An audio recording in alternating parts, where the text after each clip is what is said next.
High, তোমরা দেখো অনেক অনেক দিন বাদে ডিম কষা খেতে চেয়েছে, যেহেতু অনেক ডিম কষা খেতে ভালোবাসে, অনেকের বাবা খেতে চায় না, তাই রান্না করে দিলাম ডিম কষা আর কচুর ডাল, যেটা চিংড়ি মাছ দিয়ে গাঠি কচুর ডাল।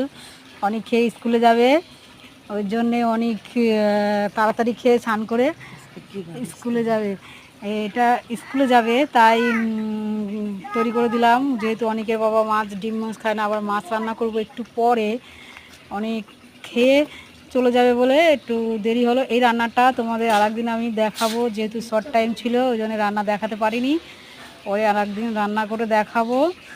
এখন ঘরে কিছু কাজ করব, কাজ করার পর অনেককে ভাত অনেক নিজেই নিয়ে খেতে পারে, বৃষ্টি পড়ছে বারবার, অনেক যাচ্ছে যা ছাদে জামা কাপড় আনতে, নানুক তারপরে ও নিজে নিয়ে খাবে। ঘরে কিছু কাজ করব, তোমরা দেখতে থাকো।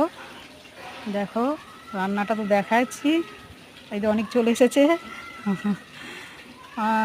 স্নান করতে যাবে বাইরে, এবার ঘরের কিছুটা কাজ করে নিই।